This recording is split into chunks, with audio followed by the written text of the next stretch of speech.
चलिए अगला प्रश्न देखते हैं हम।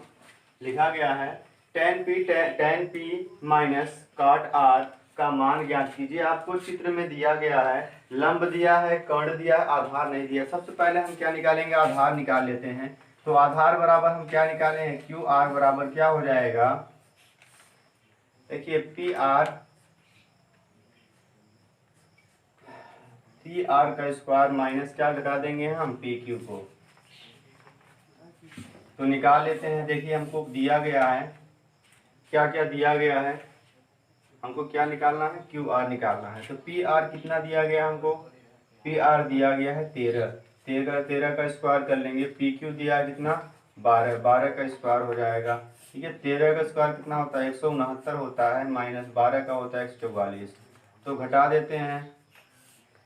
तो घटाने पर कितना आएगा, देखिए 9 में से जाएगा 4 तो कितना बचेगा, 5। यहाँ कितना बचा, 6 में से 4 जाएगा तो कितना आएगा, 25। 25 को वर्गमूल कितना होगा, 5 सेंटीमीटर। तो ये हमारा कितना आ जाएगा, आधार 5 सेंटीमीटर। अब हम निकाल लेते हैं tan p कह रहा है, tan p पहले निकालेंगे। tan p क्या होता है, अगर हम p की बात करेंगे तो इसके सामने वाली भुजा क्या होगी, हमेशा आपको बताएं क्या होगी, लंब होगी। तो tan p बराबर क्या हो जाएगा, tan का होता क्या है, आपको अगर फिर से भूल गए हो, लाल बटे क्या होता है का। तो इसको खूब रट लीजिएगा। tan का आपको पता है क्या होता है, लंब बटे आधार होता है। लंब कितना है, अब लंब कितना है, 5 है, आधार कितना हो जाएगा, 12। तो लंब बटे आधार। अब हम देखते हैं cot का निकाल लेते हैं। cot p का, cot r का। देखिए अब r की बारी है, r जब लेंगे इसके सामने वाली भुजा क्या होगी, लंब हो जाएगी। तो क्या होगा इसका, बताइए, आधार बटे लंब। आधार इसमें क्या है, 5, और लंब कितना है, 12। ठीक है, तो चलिए हम मान निकाल लेते हैं। tan p minus cot r।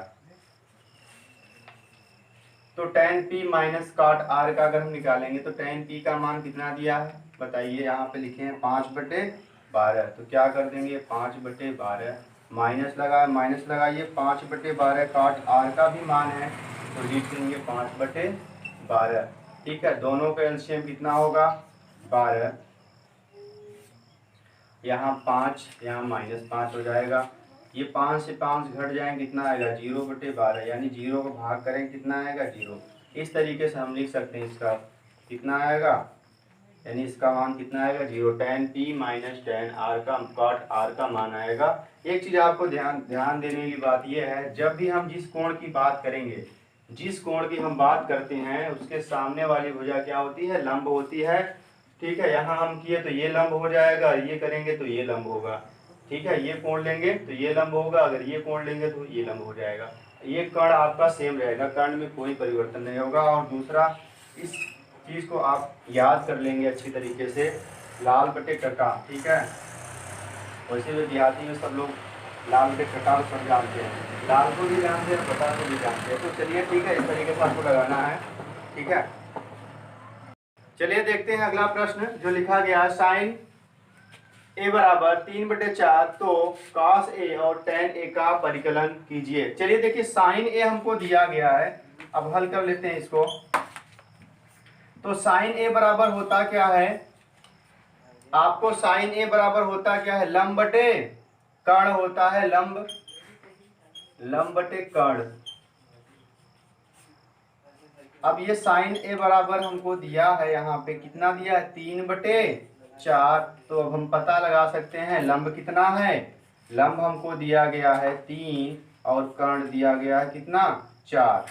अगर इसको हम शॉर्ट फॉर्म में भी लिख सकते हैं, अगर हम लिखना चाहें तो लाल बटे का पता है, अब आपको उस तरीके से लिख देना है, लंब बटे कर्ण।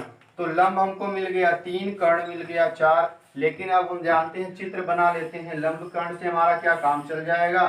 देखिए लंब कितना है, 3 दिया गया है तो लंब हमारा 3 हो जाएगा। कर्ण कितना है, 4 है, तो यहाँ 4 लिख देंगे।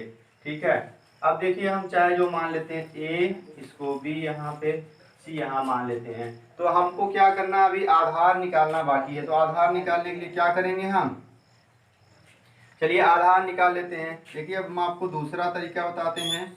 आधार, एक मतलब क्या हो जाएगा आधार। अब हम क्या निकालेंगे, आधार बराबर क्या होता है, कर्ण स्क्वायर माइनस लंब स्क्वायर। तो कर्ण स्क्वायर माइनस लंब स्क्वायर हो जाएगा। तो कर्ण कितना दिया गया आपको पता है, तो 4 का स्क्वायर माइनस लंब कितना दिया गया है 3 का स्क्वायर, तो 3 का स्क्वायर कर लेंगे। चलिए ऊपर चलते हैं अब। तो 4 का स्क्वायर कितना होगा 16 माइनस 3 का स्क्वायर 9 होगा, घटा देंगे कितना बचेगा, 16 में से 9 जाएगा कितना बचेगा, 9 7 16, कितना बचेगा यहाँ पे 7। तो ये 7 सेंटीमीटर आएगा। ये कितना होगा रूट में 7 सेंटीमीटर। तो इस तरीके से हमारा आधार आ गया। अब हम क्या निकालेंगे, दिया गया तो कास ए और tan का ए का मान निकालिए। तो कास ए पहले निकाल लेते हैं। तो कास ए बराबर होता क्या है आपको पता है, क्या होता है आधार बटे कर्ण होता है। तो आधार बटे कर्ण, आधार कितना दिया गया √7 और कर्ण कितना दिया गया है 4। अब हम tan ए का मान निकाल लेंगे। तो tan ए बराबर क्या होता है लंब बटे आधार, लंब कितना है 3, आधार कितना है √7। तो इस तरीके से हम आपको निकालेगा, यहाँ लिख देते हैं क्या होता है लंब बटे आधार। तो लंब कितना है 3 है, आधार कितना है √7।